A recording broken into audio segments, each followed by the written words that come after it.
Putin की भारत यात्रा ने तो अमेरिका और यूरोप की नींद उड़ा दी। ब्रिटेन, फ्रांस, जर्मनी ने विरोध जताया। ऐसा आमतौर पर नहीं होता है, इसीलिए भारत को ये बात खल गई और पलटकर तुरंत करारा जवाब भी दे दिया।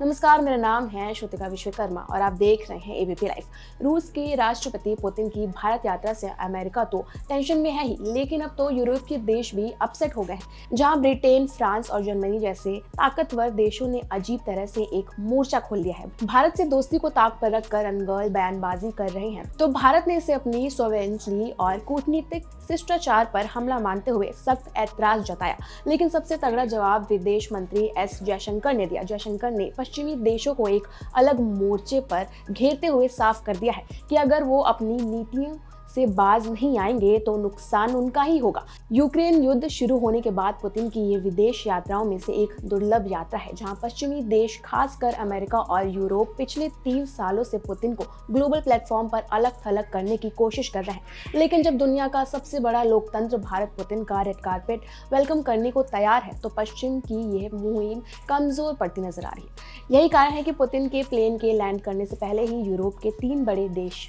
ब्रिटेन, फ्रांस और जर्मनी ने दिल्ली में एक नई बहस छेड़ दी है। पुतिन की यात्रा से ठीक पहले भारत के एक इंग्लिश न्यूज़पेपर में एक जॉइंट आर्टिकल छापा। इसे लिखने वाले कोई साधारण लेखक नहीं, बल्कि भारत के तैनात 3 देशों के राजदूत थे। ब्रिटिश उच्चायुक्त Lindy Cameron, French ambassador Thierry Mathou, German ambassador Philipp Ackermann ने एक जॉइंट आर्टिकल लिखा। इन तीनों राजनीतिकों ने सीधे तौर पर पुतिन को यूक्रेन युद्ध का विलेन करार दिया।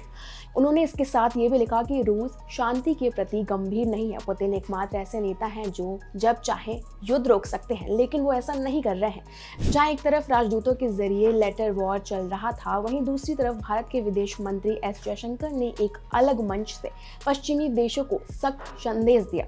जयशंकर की टोन बता रही थी कि भारत अब सुनने की मूड में नहीं है, बल्कि सुनाने की ताकत रखता है। इंडिया ग्लोबल फोरम में जयशंकर ने पश्चिमी देशों में बढ़ रही प्रवासी विरोधी मानसिकता पर हमला बोला है। उन्होंने कहा, अपनी गलतियों का ठिकरा हम पर ना फोड़े। पश्चिम में जो आर्थिक दिक्कतें हैं वो प्रवासियों की वजह से नहीं है। अगर अमेरिका या यूरोप में नौकरियां जाने की चिंता है तो ये इसीलिए है क्योंकि पिछले 20 सालों में आपने जानबूझकर अपने बिजनेस बाहर भेजे।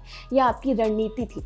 अब इसे ठीक करने के लिए प्रवासियों को दोष देना बंद करें। इसके साथ ही विदेश मंत्री ने चेतावनी भी दी कि हम नॉलेज इकोनॉमी के दौर में हैं। अगर आप टैलेंट के प्रभाव में बाधाएं खड़ी करेंगे तो अंत टोटल लॉस आपका ही होगा। आपको भारत की स्किल्ड वर्कफोर्स की जरूरत है, ना कि हमें आपकी दया की।